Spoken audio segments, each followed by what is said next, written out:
Teratai yang menakjubkan. Bab 21. Kekuatan gaib Tata Gata. Sinfasyang Sutra Teratai episode 1778.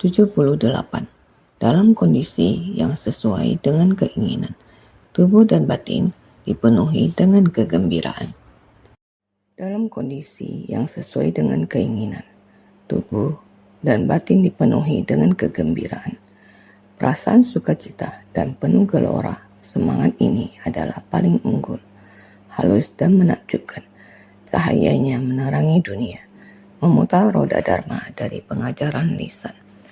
Dengan meyakini dan memahami dharma yang halus dan menakjubkan, kita menjalankan praktek pada bumi batin penuh sukacita.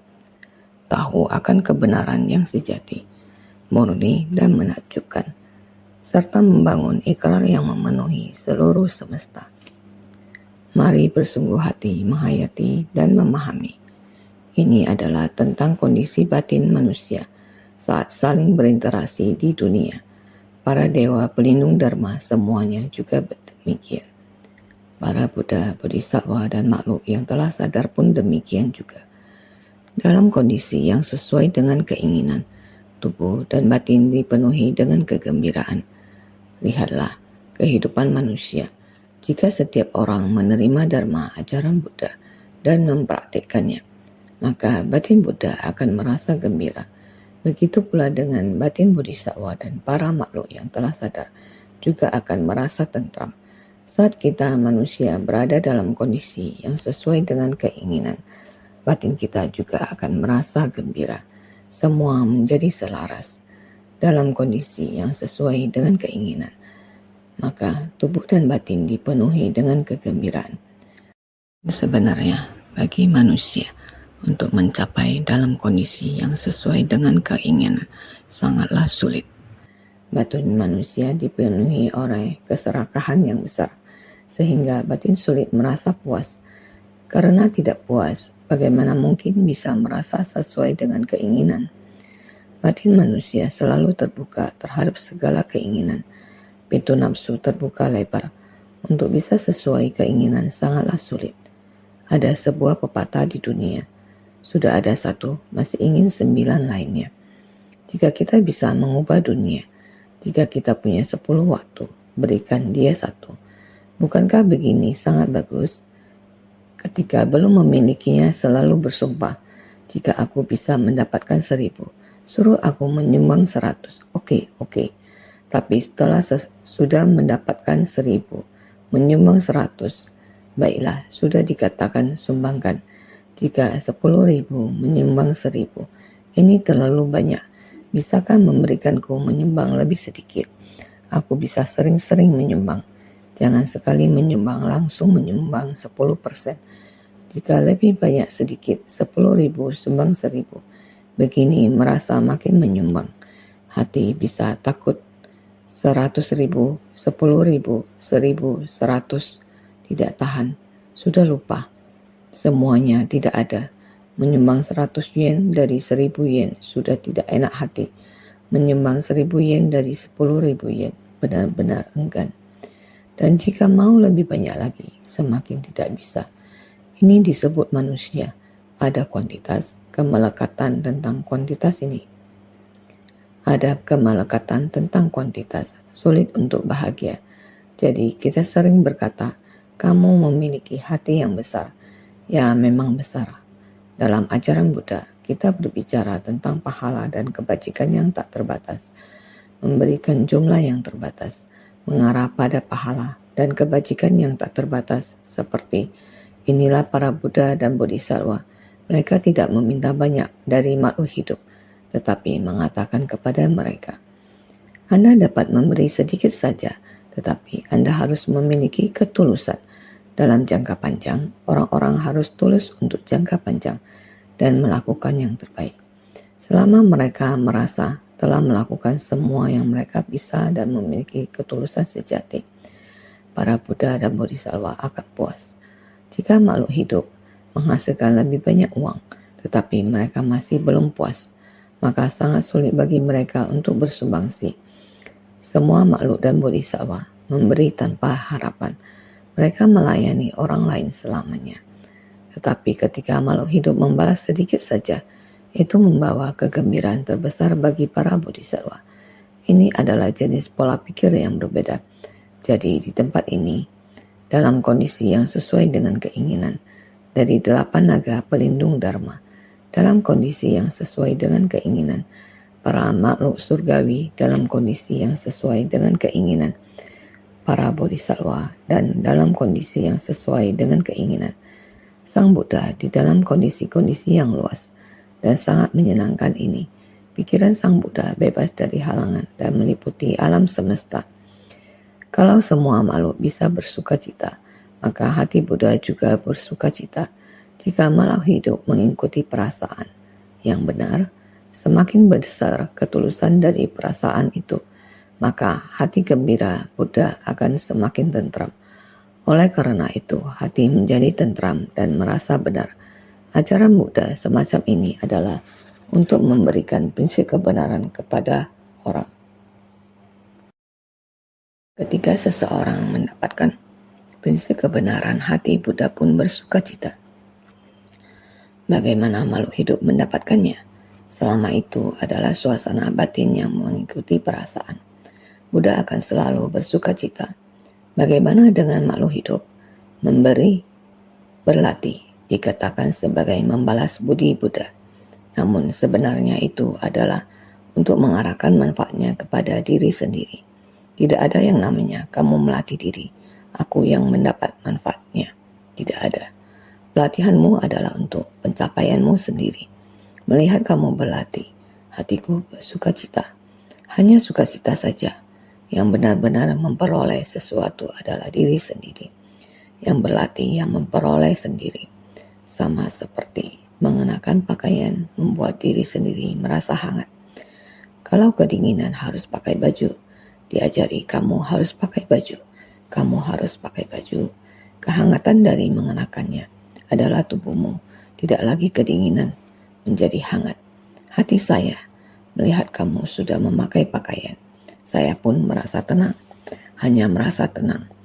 Tetapi yang benar-benar mendapatkan manfaat adalah dirimu sendiri. Kalau diri sendiri lapar, makan akan kenyang. Tubuh kedinginan, mengenakan pakaian akan membuat hangat. Semua itu adalah pengalaman, rasa diri sendiri. Singkat kata, dalam kondisi yang sesuai dengan keinginan, tubuh dan batin dipenuhi dengan kegembiraan. Yang akan merasakan adalah diri sendiri. Saat kita melakukan, kita akan merasakannya sendiri. Jika orang yang di samping mengajari kita, melihat kita telah melakukan, mereka merasa puas dan gembira. Mereka juga turut bersuka cita. Karena itu, Anda juga menjadi tenang. Dalam tubuh dan batin, jika tubuh dan batinmu dalam kondisi yang sesuai dengan keinginan, maka pasti akan berbahagia dan tenang. Jadi, tubuh dan batin dipenuhi dengan kegembiraan. Semua berjalan dengan lancar dalam kondisi ini.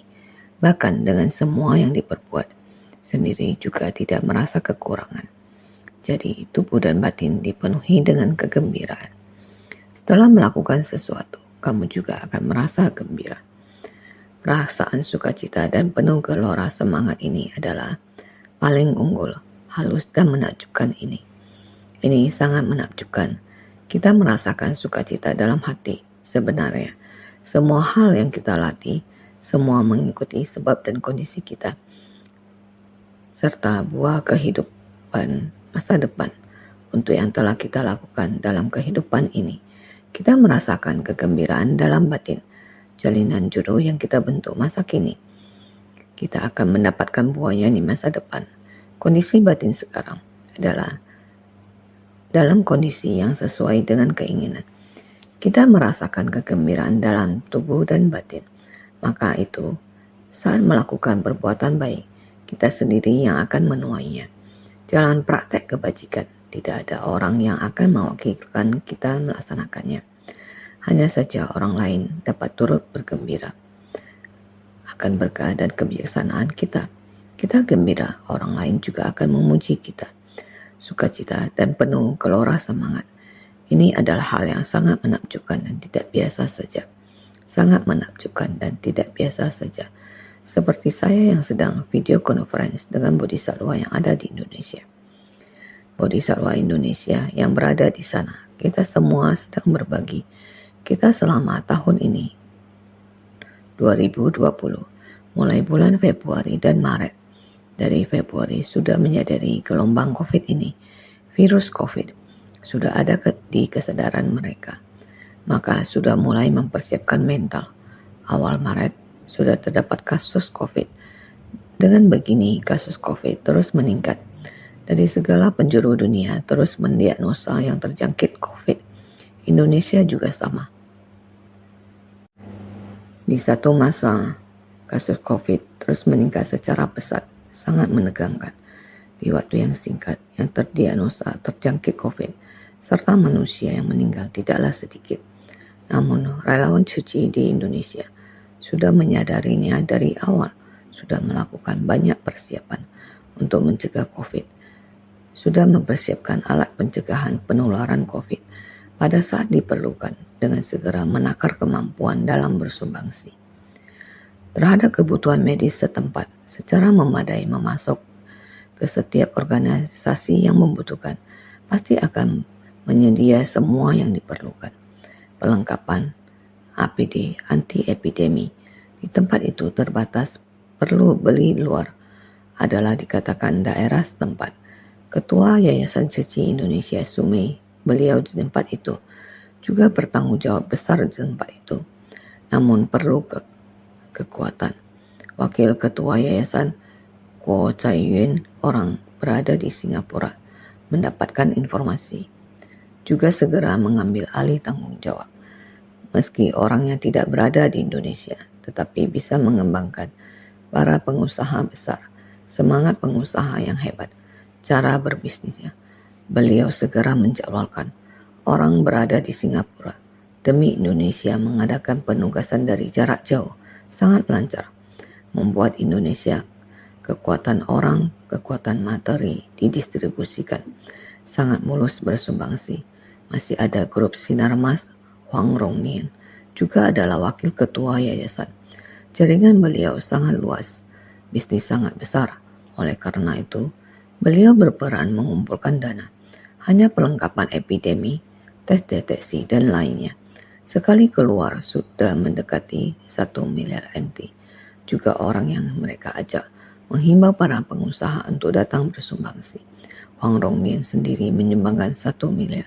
Juga ada pengusaha Kuo juga menyumbangkan 1 miliar.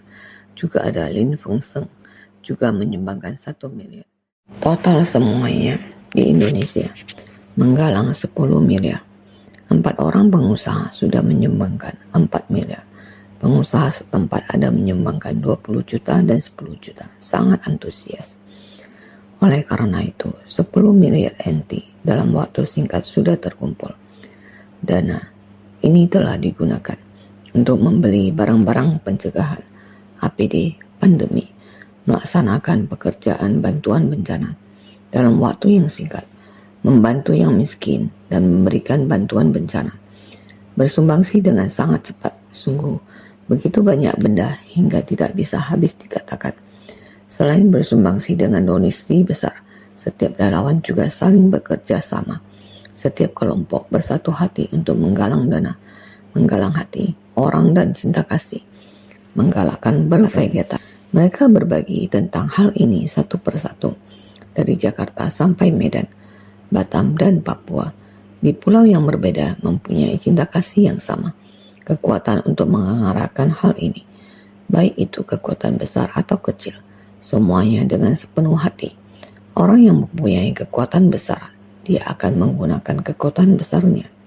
Orang yang mempunyai kekuatan kecil, dia akan berusaha semampunya. Bersumbangsi seperti ini. Jadi, Cuci di Indonesia ini kali ini membuat dampak yang sangat besar, diapresiasi oleh pemerintah setempat. Mulai dari presiden hingga masyarakat setempat, semua orang memberi pujian, juga memuji kilauan mereka di Indonesia. Cuci bersumbangsi untuk masyarakat. Kelompok pengusaha ini menggunakan kekuatan besar untuk menciptakan berkah di dunia. Kontribusi seperti ini sangat bersinar dan merupakan kekuatan yang sangat besar. Suci Indonesia juga menuai banyak pujian, tentu saja di seluruh negara mereka. Seharusnya seluruh negara dari atas hingga bawah telah menerima manfaat dari kekuatan dan cinta kasih yang diberikan ini secara universal. Secara keseluruhan, mereka memberi perlindungan berkah yang sangat besar. Banyak orang yang merasakan hal ini. Banyak orang yang memberi pujian. Juga banyak orang yang turut bersumbangsi. Oleh karena itu, Caci Indonesia di pandemi kali ini benar-benar patut diberi pujian dari lubuk hati. Sungguh tidak mudah. Sehingga dalam kondisi yang sesuai dengan keinginan, tubuh dan batin dipenuhi dengan kegembiraan. Dapat dipercaya seluruh negeri mereka, bahkan orang yang melakukan. Semua orang memiliki kondisi batin bersukacita dan bersemangat. Melewati kekaguman semua orang melakukan. Meskipun bersumbangsi tanpa pamrih, tetapi dengan dikagumi. Tentu saja dalam batin akan muncul sebersih sukacita. Batin tanpa rintangan, tidak ada permohonan, tidak merasa sedang bersumbang.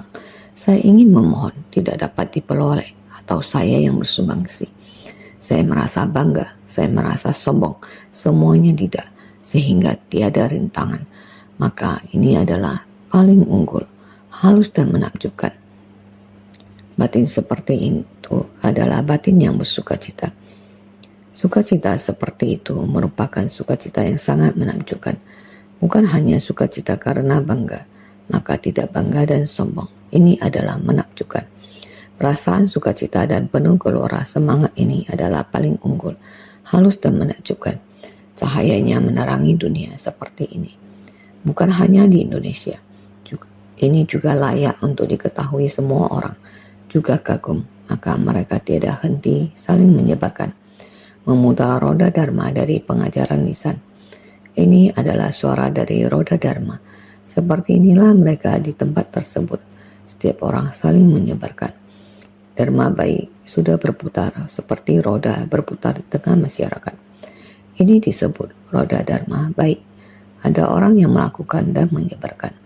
Mendengar laporan Wenyu tentang bagaimana media di sana meliput dan bagaimana media di sana memuji. Ada sebagian orang yang menyiarkannya. Ada yang memuatnya di koran dan majalah. Termasuk juga Dai TV. Mereka memiliki Dai TV setempat yang telah menyinari seluruh Indonesia. Inilah memutar roda Dharma dari pengajaran lisan. Jadi ada yang dikerjakan, ada yang diperoleh, ada sukacita, dan juga dipuji oleh semua orang. Bagaimana bisa mencapai ini dengan langkah yang begitu mantap? Rong Nin dan Ayun berdua berkata, itu semua berkat rasa syukur kepada guru. Karena gurulah yang mengajarkan pada kami untuk memberi kembali kepada masyarakat. Benar, kita harus membalas budi masyarakat. Menciptakan berkah bagi dunia. Ajaran ini diyakini, didengarkan dan dipercaya oleh ajaran ini benar. Melangkah maju, setiap langkah mantap. Inilah yang disebut keyakinan dan pemahaman. Percaya, sambil menjalankan, sambil memahami. Suci sudah berada di Indonesia selama 27 tahun. Pada tahun 2020 ini, 27 tahun yang lalu. Saat itulah daerah tersebut sangat membutuhkan bantuan. Bagaimana Cuci bisa masuk ke sana? Mereka mengenal Cuci dan menjalin jodoh dengan guru. Jalinan jodoh apa yang membawa mereka sampai ke sana? Semua ini berasal dari adanya benih sebab. Sehingga sejak saat itu mereka membangun keyakinan. Perkataan guru dipahami, dipercaya, dan dijalankan dengan sungguh-sungguh. Itulah mengapa mereka terus bertahan hingga sekarang. Dengan tenang berpikir karena mereka memiliki kepercayaan. Memahami mana yang terdapat di dalamnya. Mereka menerima ajaran sesuai dengan hakikat hukumnya. Menerima segala hal yang halus dan menakjubkan. Hakikat kebenaran memasuki ke dalam batin. Lalu disebarkan. Inilah yang dinamakan. Kita menjalankan praktek pada bumi batin penuh sukacita.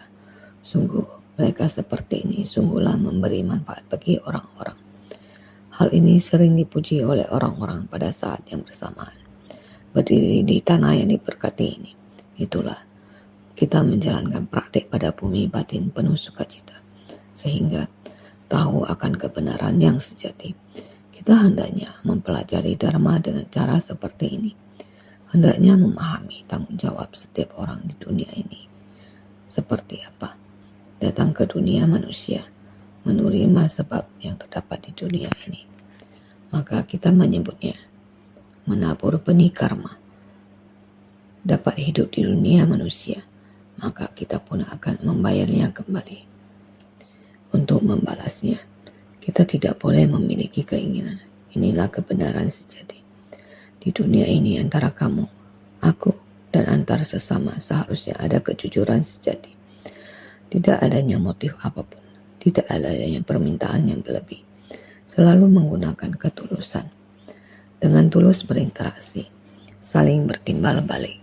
Kebahagiaan dari berpraktik diri ialah tahu akan kebenaran yang sejati.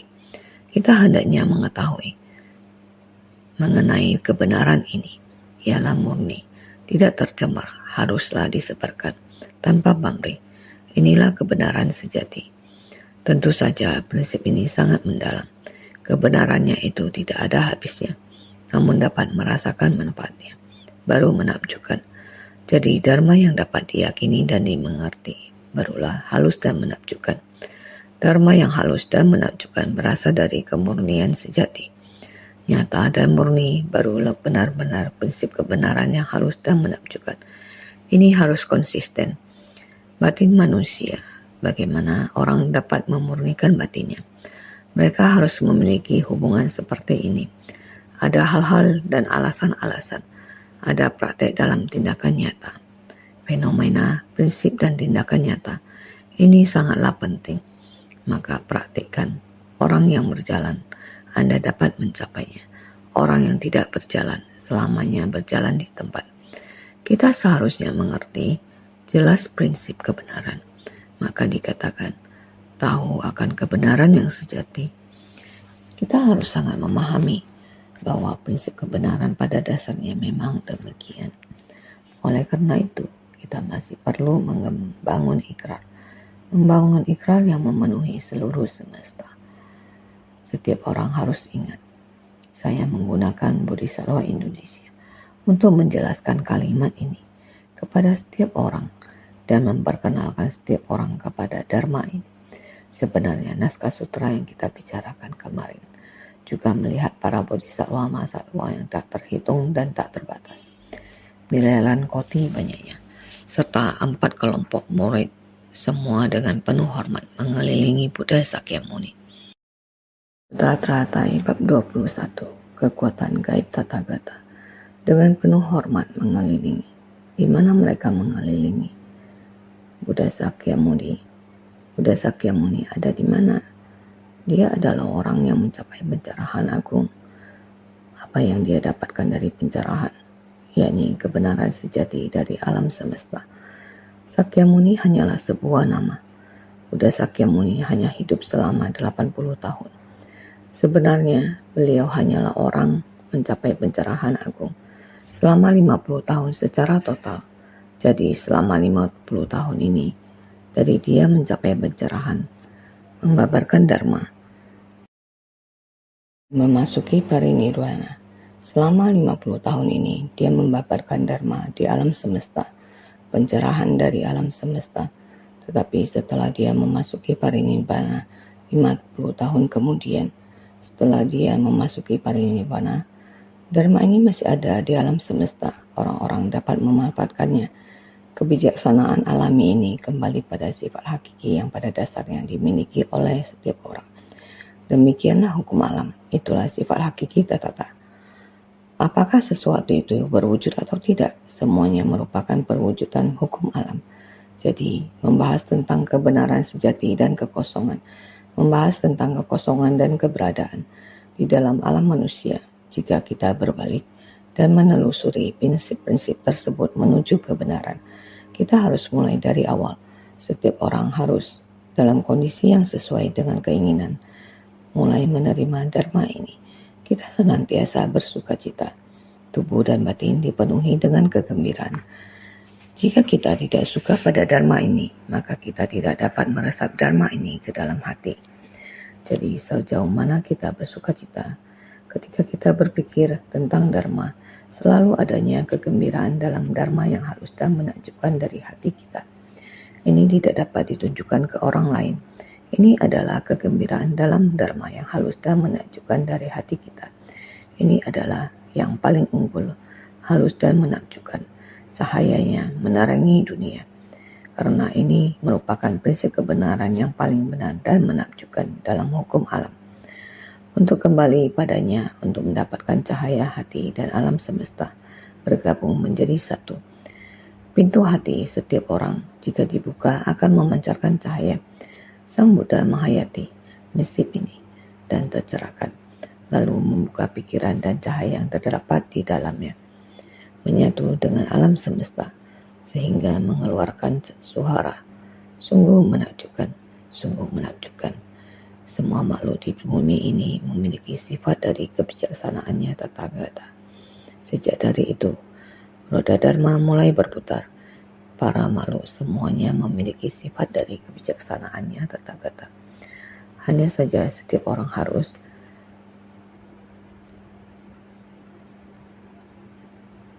keyakinan adalah sumber dari jalan kebenaran dan induk dari segala jasa kebajikan, dapat menumbuhkan segala akar kebajikan.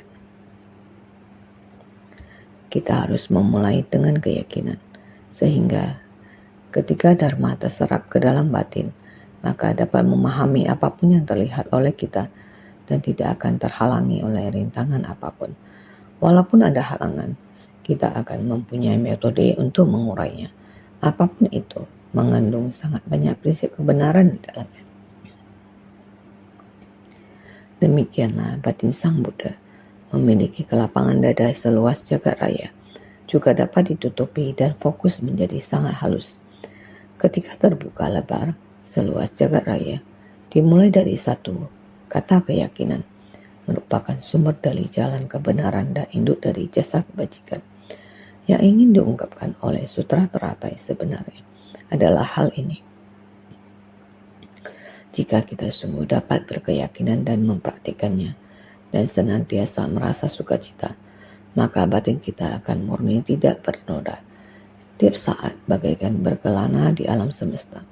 Demikianlah kondisi di mana Buddha Sakyamuni berada dan merupakan arah tujuan dari pencerahannya. Kelihatannya sangat sederhana, namun prinsip yang terkandung di dalamnya sangat besar. Ketika berbicara tentang manusia, maka lebih halus menakjubkan lagi. Maka terhadap Sutra Teratai, kita harus menggunakan hati dan pikiran yang terbuka untuk memahami naskah sutra dimaksud. Naskah sutra berikutnya.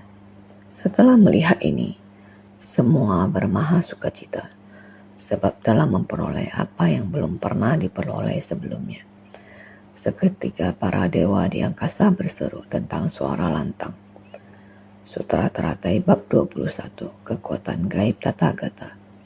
Setelah melihat ini, semua bermaha sukacita, sebab telah memperoleh apa yang belum pernah diperoleh sebelumnya. Mereka melihat cahaya dan wujud penampakan, melihat para Buddha dan Bodhisattva, serta 4 kelompok murid. Dikarenakan melihat peristiwa langka ini, makanya bermaha sukacita. Mereka melihat cahaya dan wujud penampakan.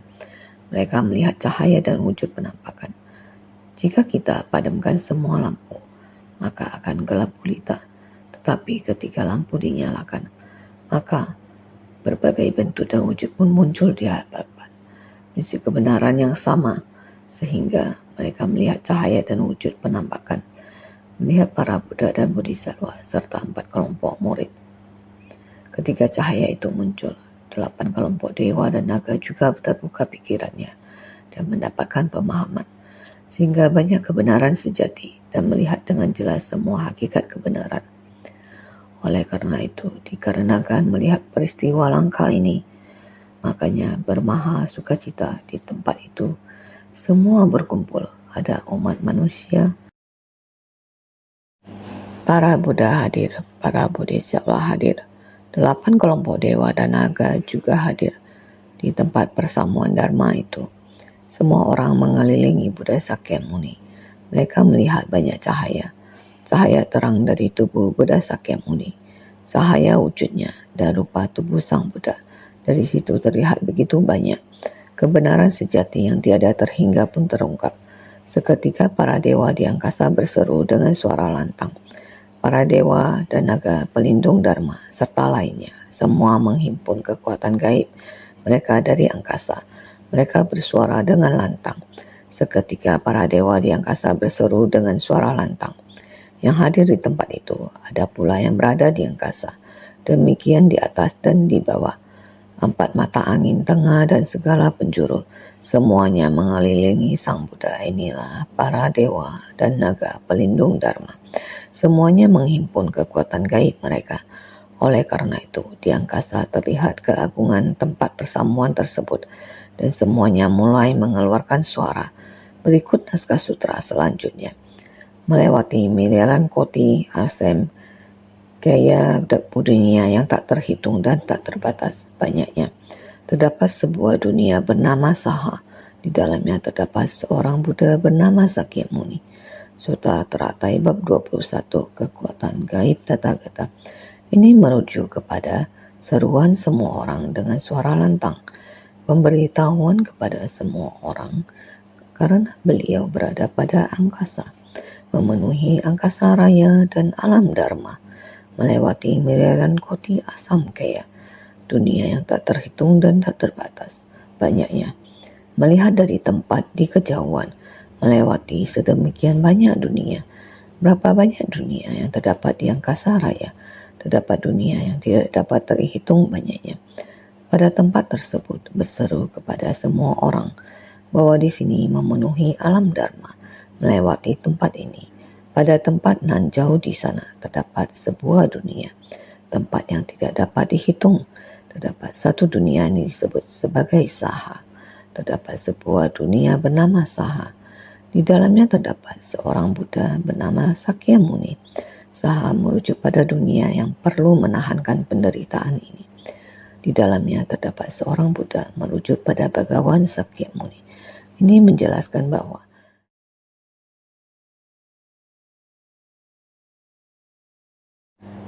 pada angkasa raya di alam semesta ini, pada dunia nan jauh itu yang disebut sebagai Saha. Saha ini jika diterjemahkan disebut sebagai menahankan dunia yang perlu untuk dipertahankan dengan kesabaran. Ini merujuk kepada tempat berdiam bagi para makhluk dari 5 alam kelahiran.